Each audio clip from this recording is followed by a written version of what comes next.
Je serai ici. Excusez-moi. Alors, les points de repère, exactement. La constance. Est-ce que le lancer est constant? Est-ce que le poids est transféré? Encore une fois, ça vient facile à dire, difficile à dire, dépendamment qui vous êtes. C'est un œil pour ça. Ce que vous pouvez faire, c'est attraper le ballon et demander d'en lancer 2-3 pas pire fortes. Si vous sentez capable de mettre la puissance, là, il transfère. Si après la troisième, il est plus capable de la lancer autant forte, cinquième, probablement qu'il utilisait seulement son bras et commence à être fatigué. La bonne indication, selon moi, par contre, reste la jambe avant. Alors, la jambe avant, on veut une flexion dedans, mais on ne veut pas que ça tombe à 90 degrés ou est-ce que ça semble plus qu'un lunge parce que ça veut dire qu'on est en train de overstrider. Alors, on va peser pause à son lancer. J'ai manqué juste un peu. Juste comme ça. Il s'est envoyé avec une mini flexion dans sa jambe. Mais elle vient seulement barrer à la fin. Mais c'est vraiment la flexion qui m'importe, c'est vraiment le début. Alors, c'est vraiment, ça, c'est une drill simple que moi je vais faire. Alors, un stride marker. Puis ça, c'est vraiment situationnel. C'est facile à dire pourquoi est-ce qu'on fait ça en game. La deuxième partie qui est importante pour les pieds, pour moi, c'est les ongles. Alors, les ongles de pied. Là, il y a quelque chose ici que. Puis je serais intéressé de savoir ici comment que vous le coachez, si vous voulez me le dire ou si vous voulez garder ça pour la fin. Mais il y a des choses que moi, c'est comme ça que moi je le vois. Je sais que beaucoup de coachs vont demander à ce que le pied soit un peu plus refermé. Selon moi, la raison pourquoi est-ce que Puis le raisonnement, c'est quand tu refermes le pied, tu as moins de chances d'overstrider, ce qui est probablement vrai, mais selon moi, ça, c'est coacher un peu à la base. C'est comme niveler à la base, puis pas essayer de corriger l'overstride, alors on va faire quelque chose de négatif. L'importance pour moi, OK, d'avoir les pieds ouverts, c'est ça que je marque, c'est ça qui va créer la puissance des hanches, parce que tu permets à tes hanches de travailler vraiment une plus grande rotation. OK? Alors, comment est-ce que moi je le vois, les angles, c'est que ton pied est à 90 degrés, ton back foot, de la cible.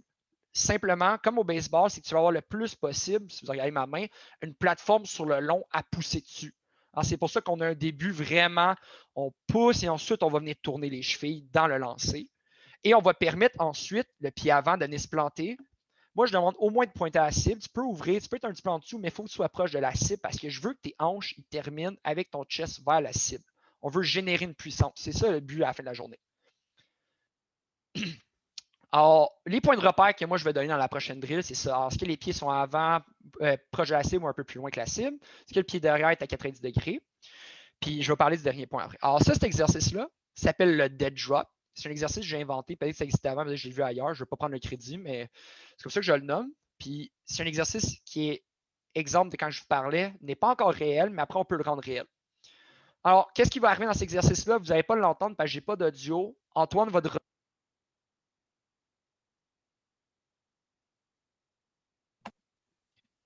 Excusez-moi, mon micro a tendance de fermer. Ouais. Qu'est-ce qui va arriver dans cet exercice-là? Okay? C'est qu'Antoine, il va dropper à mon go. Il va regarder à droite seulement. C'est comme si on travaillait un concept backside, mais c'est un drop à l'infini. Je vais lui créer 7. Sans qu'il arrête de dropper, il va aller trouver une cible. Alors, le carré va avoir le droit de bouger un petit peu dans le deuxième carré qui n'apparaît pas dans la vidéo. Il agit comme receveur, puis il va bouger un peu. Pendant le 7, Antoine doit travailler ses yeux à trouver où la cible, et aussitôt que je dis go, doit planter son pied et réouvrir ses hanches. Alors, vous allez donner un exemple ici. Il drop, 7, on lance, on vient ouvrir. Puis vous voyez que les hanches peuvent se terminer directement devant Jules, qui est notre second carrière dans l'exercice. On est comme ça.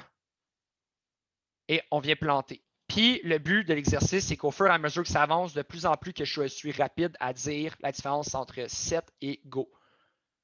Comme ça. Comment que ça vient situationnel, c'est que je vous invite après à travailler des concepts backside avec ça. Faites un 3-step. Nous, on a un machine gun 3 qu'on appelle, qui est un genre de shuffle. Puis, vous pratiquez vos backsides comme ça. Alors, c'est comme ça qu'on fait. Nous, on a cassé cette drill-là. Puis après, on est tous allés faire nos backsides. Où est-ce qu'on est dans un drop? Et on va venir regarder à droite, exemple, qu'on a un concept smash. Le smash ne marche pas, on veut venir travailler à gauche. Est-ce que je suis capable de trouver une cible? En travaillant les pieds, est-ce qu'ils viennent réouvrir? Un point qui est important là-dedans, okay, puis c'est quelque chose que moi, j'invite souvent les carrières à faire, c'est que je ne veux pas qu'on force une balle, même si le ressort est ouvert. C'est pas quand c'est un ressort est ouvert que la passe, elle devrait être faite. La passe est seulement faite si le ressort est ouvert et le carrière est prêt à le lancer. Alors, il se peut, puis on a beaucoup de concepts, puis je serais surpris à quel point vous avez le luxe de reset les pieds, c'est-à-dire Tu n'es pas à l'aise comment ton pied est ouvert. OK? Alors, exemple que moi, je suis un carré droitier, puis je dois lancer à la droite, on va dire un swing qui est probablement la plus grosse exagération, un swing du running back. Tu dois placer tes pieds pour. Et si tu ne places pas tes pieds pour, tu vas probablement payer le prix à long terme. Alors, si tu n'es pas à l'aise, moi, j'invite les carrières à reset tes pieds. Travaille tes pieds à être plus vite que le lancer. Comme ça, au moins, ton lancer va être assuré qu'il va être bon. Alors, moi, c'est vraiment 2 exercices que je vous invite à faire par rapport à la drop et par rapport au pied. Là, on tombe à la ceinture pelvienne, qui est probablement la partie la plus importante d'un corps arrière. Pour moi, c'est là la génération de la puissance. Okay? Comme je dis, c'est l'élément déterminant de la puissance du lancer par la tension et l'activation des muscles qui composent la ceinture. C'est critique aussi à la stabilisation du corps, qui est la base, bien sûr, d'un corps arrière. Ce qui m'apporte au prochain point, OK? Puis ça, là, c'est pas moi qui ai inventé ça. C'est le coach des corps arrière, Marc-Antoine, Roger Courtois, qui est un ancien corps arrière du Rouge et Or, m'apportait ce point-là. Puis ça, je vous invite d'aller faire des recherches. Il y en a des dizaines de cliniques sur la tenségrité sur YouTube. Marquez Tensegrity Football.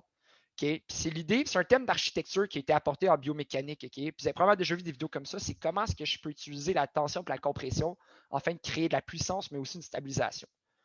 Alors, c'est vraiment l'entre-deux. Puis c'est ça un carré, c'est qu'on veut être mou, mais en même temps, on veut créer de la puissance. Alors, qu'est-ce qu'on veut mettre dur, qu'est-ce qu'on veut mettre mou? Tout ça, c'est une addition. Alors, on peut faire des drills par rapport à ça. Puis ça, c'est des drills que moi, premier tort que j'ai, je ne fais pas assez. Puis maintenant, cette année, mon objectif, c'est une fois par mois, on revient à faire des drills de tenségrité. Celui-là, je vais vous montrer là, pour m'assurer que je ressource un peu comme on retourne nos sources, on rassure que nos lancers, parce que va venir à un certain moment, puis je suis sûr que ça va le faire pour vous. Vous arrivez en septembre, octobre, on va juste se concentrer sur le situationnel qui va de soi, parce que la technique aurait dû être vue beaucoup plus d'avant. Mais c'est bon des fois de retourner aux sources. Alors, ici, que vous allez voir, on va travailler les 2 jambes, mais la prochaine fois qu'on va le faire, on va seulement le faire le pied arrière. Là, je vais travailler 2 jambes juste pour qu'ils comprennent. OK? C'est quelque chose que si vous avez la caméra fermée, vous avez la caméra ouverte, vous n'êtes pas gêné, je vais vous inviter à faire. Quand que vous êtes debout et vous descendez en un squat, vous allez sentir le dessus de votre fesse. Alors, je vous pointe ici, qui va venir tendre, okay? Qui va venir vraiment fléchir. Puis c'est ça qu'on veut. On veut vraiment sentir cette tension-là parce que c'est une partie qui est super importante et déterminante à ce que la ceinture pelvienne elle active. Alors, un exercice qu'on fait ici, ça s'appelle Hip Tensegrity, qui est complètement volé sur YouTube. Aucunement moi qui a pris ça en compte. Oups, excusez, je pense que je l'ai skippé. Alors, on se place entre 2 lignes, on va venir dropper. Puis, encore une fois, c'est le genre d'exercice. Ça, ici, c'est Vincent qui est le carrière vétéran. Puis, Vincent, lui, est habitué de faire ces genres de drills-là. Est-ce que je lui demande vraiment de penser? Vous allez voir qu'il va souvent regarder à la terre, puis il va être dans sa bulle. Puis, c'est le genre de choses que j'aime voir. Parce que ça vient un peu à des choses que moi, je ne peux pas sentir s'il fait vraiment. Il y a une tension. Je ne vais pas sentir s'il sent une tension, s'il sent. Alors, je veux qu'il pense lui-même. Vous pouvez voir que il descend dans ses hanches, puis il va venir chercher un équilibre. Okay? Un bon exemple qu'on faisait qui n'est pas sur vidéo. Alors là, vous voyez, moi, je vais voir, je leur dis où pointer. C'est sûr que quand ils sont plus jeunes, c'est pas autant à l'aise de commencer à tripoter des joueurs, puis je vous invite pas nécessairement à faire ça. Là. Mais pour Vincent, ça fait 5 ans, 6 ans que je le coach. Je le coachais aussi avant. Alors, je me sens un peu plus à l'aise. Puis vous voyez qu'il descend avec. Puis quand on perd de l'équilibre, probablement, qu'est-ce que ça veut dire? C'est qu'on n'a pas engagé assez vite ou on a engagé trop vite, départ un ou l'autre. C'est vraiment question de trouver un timing qui reste, c'est le name of the game d'un carrière, c'est timing dans sa chaîne, timing dans son mouvement. Alors, comme ça, je vais venir descendre. Puis, je pense vraiment là, que ça, c'est un exercice qui est super simple à faire. Puis vraiment, vous allez voir une différence dans vos carrières. Est-ce qu'ils sont capables d'apporter ça ensuite dans le lancer? Puis c'est la progression que je vais vous montrer. Alors, on revient un peu à redonner des exemples. Ça, c'est la même chose. Ça va revenir à s'additionner ou est-ce que je vais leur demander tout simplement de venir pointer le pied avant, on va venir fire le lancer, mais je vais demander en même temps que sa fesse arrière à contracte. Alors là, il y a encore la même tension qui se fasse. C'est ça que je veux qu'ils sentent. Est-ce que la fesse arrière va venir contracter? Okay? Vincent, il va un petit peu mieux qu'Antoine. Puis c'est vraiment ça qu'on va voir. Alors, est-ce qu'il est capable de contracter? Puis c'est le genre de drill qui est bien dommage, mais qui est vraiment, puis j'y crois encore vraiment à ça. Comment est-ce que tu te sens à travers de ça? Tu leur parles, il faut vous leur parler à tous les fois, à tous les drills, vous leur parler. Alors, c'est exactement la même chose. On pointe, je pense qu'on continue la même chose. Super. Alors, ici vient la partie la plus intéressante parce que c'est la dernière partie de, selon moi, la motion. Okay? C'est l'addition du mollet de la cheville qui va créer une tension, qui va permettre encore plus de contraction des fesses et permettre encore plus de mouvement, de puissance, une violence dans tes hanches. Tu vas venir travailler tes hanches. Alors là, qu'est-ce que moi je vais demander? C'est, je veux qu'on regarde les mollets, puis je veux voir que le mollet a été contracté lors de ce qui tourne. Est-ce qu'il vient flexer? Est-ce qu'il monte ses muscles? Parce que c'est là ce qui génère une puissance. Alors, boum, c'est ça qu'il fait. Je le vois aussi sur Antoine. Est-ce que je suis capable de générer? C'est parce que c'est comme ça que je pousse. Okay? J'ai un take-off qui sort du sol. Ça fait activer ma cuisse. Mon fessier est activé. Ma hanche à ouvre. Puis je suis timé avec mon pied avant. C'est là que vous allez avoir le maximum de puissance. Alors, ça, c'est un exercice super simple. On l'a aussi de devant. Ça. Exactement. Puis, vraiment, là, encore une fois, là, ce que j'adore ici, c'est voir Vincent réfléchir. Antoine aussi, je suis sûr qu'il réfléchit juste parce que Vincent le vend probablement mieux. Ça a toujours été un dramaturge. Alors, mais vous voyez qu'il pense, c'est ça le but de l'exercice, c'est qu'on y pense parce qu'ensuite, on est allé lancer des ballons, puis on a regardé ça. Partie inférieure, s'il n'y a pas de questions, je vais avancer, mais je vous invite à me poser une question. Vous avez des drills que vous voulez proposer à la fin ou maintenant, allez-y. Sinon, je continue. Alors, la biomécanique supérieure, comment est-ce que moi je la vois? OK, encore 3 parties. La ceinture scapulaire, le bras, le poignet et la main, je les ai séparés. OK. Pour moi, puis là, il va y avoir. Là, il y a un bout, il y a un très, très gros si. Il y a beaucoup de si, mais selon moi, les épaules doivent être droites en majorité du temps. Je ne parle pas qu'on craint que Hail Mary à 65 verges, on doit gagner la game sur cette passe-là, puis je vais tout mettre dedans. Mais en majorité, les épaules sont droites. OK? Parce que le problématique que vous allez voir, je vais vous faire un exemple, moi. Puis ça, je le vois beaucoup à jeune âge. Je ne sais pas si on me voit bien. Je vais venir comme ça ici, je vais venir ouvrir mon bras et vous allez voir plus tard de mes règles, c'est avoir le coude par-dessus mon épaule. Puis quand je parle d'un coude, c'est une des seules règles vraiment où est-ce que je vais dire, il n'y a pas de question, tu dois faire ça. Mais qu'est-ce qui va se passer avec ça? C'est que souvent, les jeunes qui plient les épaules ne vont pas être capables de venir apporter ça par-dessus. Ils vont venir à side arm puis ils vont manquer encore plus de puissance. Alors, c'est pour ça qu'au début, surtout, je suis très, très strict à avoir les épaules droites pour m'assurer à ce que le coude vienne par-dessus mon épaule. Je fais souvent allusion à cette image ici, où est-ce que je donne toujours au carrière l'idée qu'il transporte 2 chaudières d'eau. Et que si tes épaules sont débalancées, ton corps est débalancé, tu perdrais de l'eau, nous on perd de la puissance. Alors, c'est vraiment simple comme ça, mais c'est quelque chose que je vais leur en parler souvent. Alors, comment est-ce que la motion va être? C'est ça. Est-ce que le coude lève à l'opposé de la tête? Nous, on va venir lever vraiment à l'opposé de la tête. Okay, il y a un certain temps où je pense qu'il appelait ça un point zéro, est-ce qu'il allait en arrière de la tête? Selon moi, c'est que c'est trop long. Le timing va être vraiment bizarre. Je préfère tout simplement, moi, je suis un gars d'efficacité. Il faut que le mouvement soit efficace. On vient vraiment seulement ouvrir en papillon. On a déjà le coude levé. Je pense que ça peut être un point important. Je l'ai rajouté. Qu'est-ce que la main opposée fait durant ce qu'on lève là? La main opposée va venir renfermer. Okay? Il y a des personnes qui vont demander même de tirer. Raison pourquoi est-ce qu'on veut refermer un petit peu l'épaule. On veut même rouler un peu l'épaule sur notre pectoraux. Et quand on va venir à faire notre motion, on veut ouvrir. Parce que comme vous pouvez voir en ce moment, si vous me voyez sur la caméra, je vais venir ouvrir ma poitrine et ça va me donner encore plus de rotation dans ma ceinture scapulaire. Alors, je vais vraiment venir ouvrir en même temps que je fais ma motion. C'est pour ça qu'Antoine, vous allez faire ça. Il y a un temps où est-ce qu'on pointait, je suggère fortement de ne pas faire ça. Venez rapporter le bras, gardez l'équilibre centré sur vous-même et venez ouvrir à la motion. Je vais venir vous montrer des exemples comme ça après. On en revient au coude qui lance. Le coude passe par-dessus la tête. Et on veut vraiment. Ah, là, j'ai encore le même point, excusez. Là, mais c'est ça que je vous disais. Mais c'est surtout le coude va passer par-dessus les épaules. Okay? Des exercices qu'on peut faire, c'est demander aux gars de venir frotter au début en échauffement leurs épaules à leurs oreilles pour venir vraiment chercher une hauteur. Okay? Ça va permettre plusieurs choses. Un, toute la torsion et la puissance qu'on a créée va venir à la partie distale du corps qui est les doigts, qui est là où est-ce que le lancer se fait. Deux, ça va nous permettre de faire notre whip qu'on va voir tout à l'heure, qui va faire que, un, on va avoir de la spin sur le ballon. Le ballon va retomber beaucoup plus. C'est juste meilleur, on va en parler tout à l'heure. Alors, il y a plusieurs points qui c'est vraiment important de faire ça. Je fais une petite parenthèse, on prend en parler en faute en comble à la fin. Le sidearm, Est-ce que le sidearm, c'est mauvais d'une manière inhérente? Absolument pas. Ce que moi, il m'intéresse, c'est voir les effets à long terme des personnes qui sidearm beaucoup, beaucoup. Est-ce que leur coude va vivre longtemps?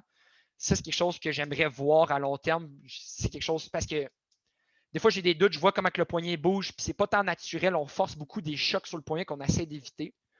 Alors, c'est pour ça que moi, j'oblige en tout temps de lancer par-dessus la tête, surtout parce qu'on n'a pas le temps de pratiquer deux techniques, nous, durant l'année. On a trop de choses à faire.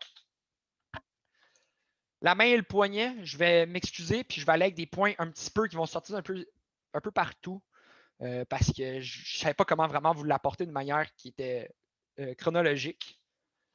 Le premier point, la main n'est pas trop serrée. Ça, c'est important à 100% du temps. Il ne faut pas que la main soit trop serrée. Une manière que vous pouvez voir si quelqu'un serre trop la main, c'est qu'ici, il fait une technique parfaite, mais le ballon wobble trop, la main était trop serrée. Encore mieux, le ballon est mouillé. Si tu serres encore plus le ballon quand le ballon est mouillé, ben là, tu as encore plus un wobbler. Alors, qu'est-ce que moi, je fais en pratique, c'est que j'apporte une grosse gourde d'eau. Puis on l'a fait il y a 2 semaines, il faisait beau soleil avant qu'ils lancent chacun des ballons. Je leur versais de l'eau, plein d'eau sur les mains, sur le ballon, puis je checkais comment est-ce que les ballons sortaient.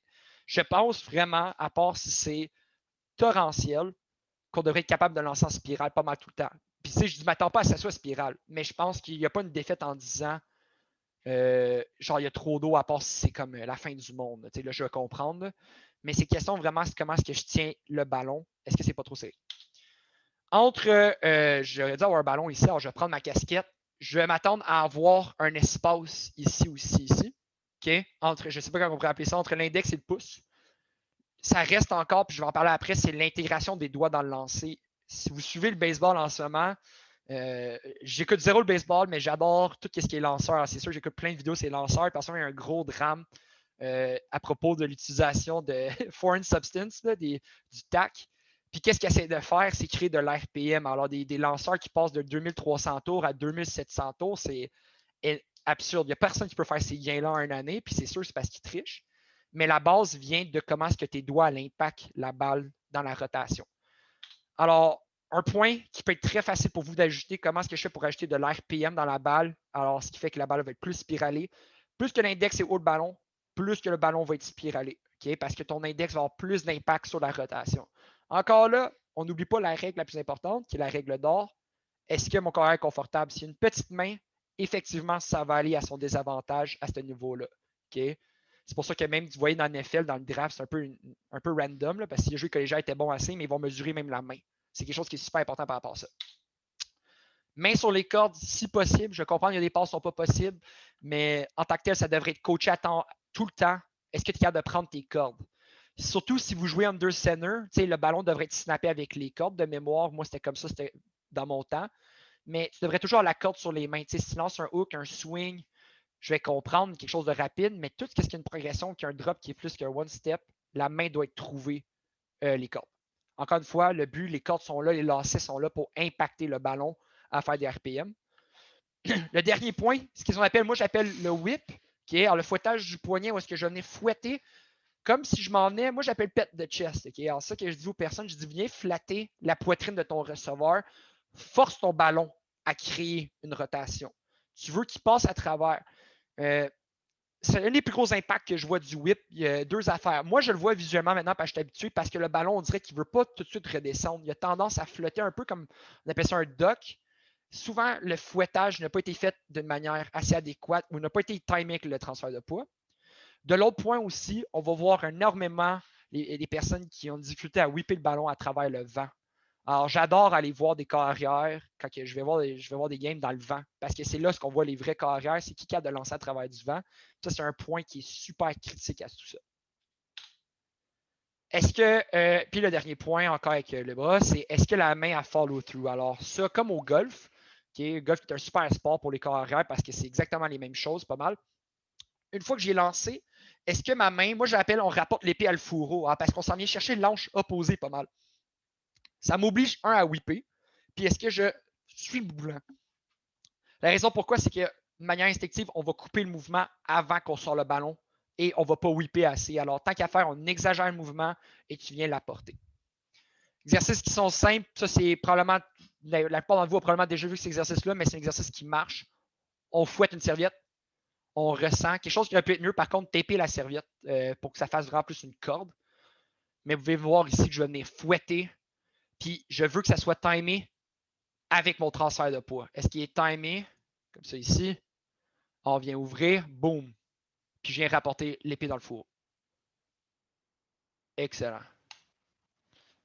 Dernière partie, je ne sais pas si vous étiez intéressé. Je pense que j'avais dit que je le ferais alors. Mais de toute façon, je voulais le faire, le lancer en mouvement. OK? Le lancer en mouvement, pour le reste, c'est probablement là où est-ce que c'est encore un art pour moi qui est très, très. Pas difficile à coacher, mais je pense qu'il y a encore beaucoup de choses qu'on pourrait faire des analyses au niveau laboratoire sur le lancer en mouvement parce que la problématique, c'est à la plupart de nos analyses qu'on fait, que ce soit lancer du poids, lancer du javelot, pas lancer du poids, excusez-moi, mais lancer du javelot, des choses comme ça, le mouvement est vraiment vertical. Il est perpendiculaire à la ligne, tandis que nous, on lance avec des angles, ce qui rend ça très difficile. Probablement, vous avez remarqué, le meilleur moyen de lancer comme ça, c'est qu'on va lancer sur notre pied contraire qu'on lance habituellement quand on est en mouvement. Okay? Raison pourquoi, c'est qu'un mouvement veut créer une stabilité avant tout. Okay? La force a déjà été générée par notre sprint. Ce que moi, je donne comme règle, c'est, à part si on a des exceptions, ceux qui ont des exceptions, c'est les 3 premiers pas sont à 100% de vitesse, mais ensuite, tu dois ralentir au minimum 80%. Parce que tu ne veux pas avoir un genou qui lock trop vite et tu veux être capable de contrôler ton ballon. Ici, j'ai pris des screenshots photo par photo, puis encore une fois, c'est que ce soit Vincent, Jules ou Antoine, je suis choyé cette année où est-ce que mes carrières ont quand même une super bonne technique de manière initiale. Alors, je ne peux rien dire par rapport. Alors, je vous ai donné un exemple qui est quelque chose que vous allez voir souvent, qui est mortel pour un carrière sur le mouvement. C'est ici, Antoine a réussi à garder ses épaules droites. Ce qu'on va souvent voir, exemple qu'on court comme Antoine courait vers la gauche, c'est que le corps va venir se pencher. Alors, si je cours vers là et j'ouvre mes épaules, j'ai tendance à venir me pencher vers mon hanche. Problématique revient encore, comme je vous expliquais tout à l'heure, où est-ce que mon coude ne va pas assez lever et je vais venir sidearm. Tandis que si je suis capable de me garder plus droit et contrôler mon sprint, je suis capable d'aller chercher une rotation par-dessus les épaules, ce qui est encore objectivement, selon moi, la meilleure chose. Alors, c'est vraiment un point que j'ai été choyé avec Antoine dans cet exemple-là, où est-ce qu'il fait super bien. Alors là, ici, on a une motion, on sort, et vous voyez qu'Antoine a tendance à tendre, mais à son lancer, il va venir se redresser, puis ses épaules sont super droites. Son coude vient par-dessus l'épaule, le bras est proche. Tension.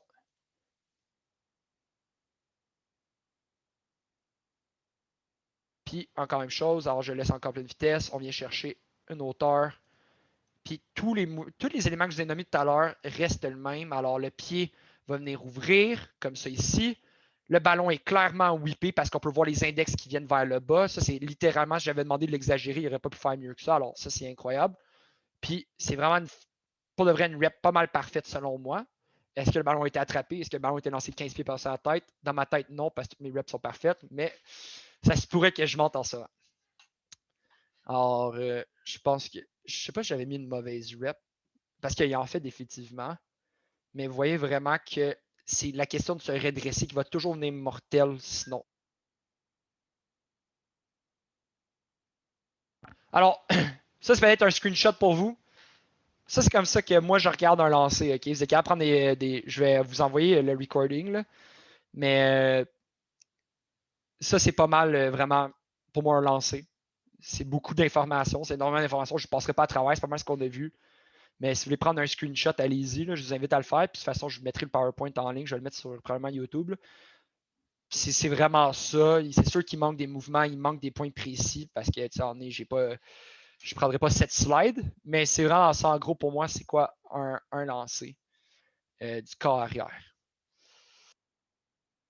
Puis un point qui serait intéressant, puis là, ça c'est 100% de l'opinion. C'est quoi le futur du corps arrière? Pour moi, le futur du corps arrière, comment on pourrait l'améliorer au Québec? Il faut trouver un moyen d'augmenter les répétitions aériennes. Alors, on regarde aux États-Unis, eux, ils ont du 7 on 7 tout le long de l'année. C'est l'hiver, l'été, ils en ont tout le temps.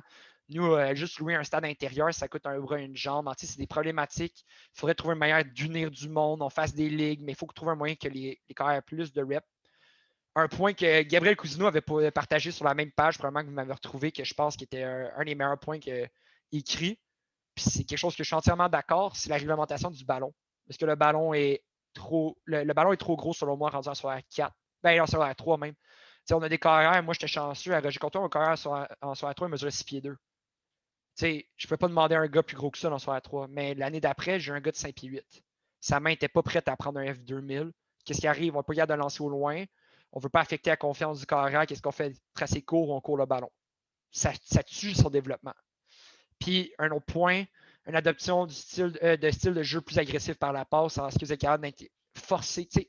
Puis là, je m'adresse plus aux personnes qui sont coachs juvéniles ou qui s'occupent d'un programme de football. Si vous faites un playbook vertical, c'est-à-dire que son R1 à son R5, est-ce que vous êtes capable de demander à votre coach de carrière, votre coordinateur offensif, de forcer au moins d'appeler un jeu de passe ou 2 jeux de passe par séquence pour demander à ce que le carrière s'habitue à lancer, que ça fasse que vous perdez votre game ou que vous gagnez votre game? Je pense que c'est pas ça l'important, Benjamin, à tombe. C'est vraiment l'important, c'est ce qu'il lance puis pas une habitude de lancer. Alors, questions, commentaires, peut-être insultes. Ou sinon, si vous avez des choses à parler, si vous voulez m'écrire aussi, qu'est-ce que je vous aurais à faire de faire, c'est que moi, j'adore venir aux pratiques du monde, mais là, j'ai appris tristement qu'étant donné que je suis rendu officiellement un coach du cégep, j'ai plus le droit d'aller à vos pratiques à cause du recrutement RSEQ. Si vous avez des questions, par contre, j'aimerais ça que vous m'écrivez. Je sais que personne ne va le faire, mais je pense que ça vient de là un peu que je vous explique au début, où est-ce qu'on devrait être en train de s'écrire tout le temps. Autant moi à vous que vous à moi. On devrait se poser des questions, on devrait dire toi, qu'est-ce que tu penses de cette drill-là. Alors, c'est pas mal ça. Je sais pas, j'ai été trop vite. Si vous avez des choses à dire, vous avez des questions, vous avez des ajouts, vous l'aimez faire. Sinon, c'était. C'était très bon, Kevin. Merci. Merci, Seb. J'ai appris plein de choses, Kevin. Ah, super, super, merci. Yes. Mais non, si personne a des questions, commentaires, Miles, are you on?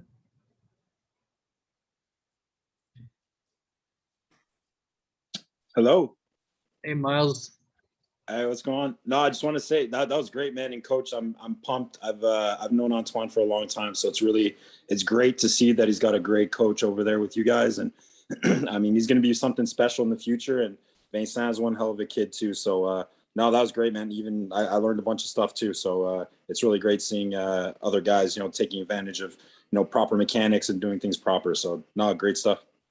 Thanks. Awesome. Thanks a lot. Awesome. Fait que, si Kevin, tu as une couple de commentaires dans le chat, super intéressant, merci beaucoup, great, merci de ton temps, très apprécié. Super. Donc, c'est ça, fait que comme coach Kevin a dit, là, si jamais vous avez des questions à Kevin ou à moi aussi, peut-être moins qu'en arrière, mais moi aussi, je reste disponible, fait que n'hésitez pas à nous écrire sur Facebook. Super. Right? Bon, ben, je vous remercie d'être venu. Je vous encourage fortement à créer la confiance avec vos carrières, demandez-leur à ce qu'ils se donnent meilleur à tous les fois. Puis, juste le fait que vous êtes ici, je pense que vous reflétez cette attitude-là, ça va être facile de leur expliquer ça. Puis, je vous souhaite une bonne journée. Là. Merci beaucoup. Kevin. Salut. Bye. Merci tout le monde.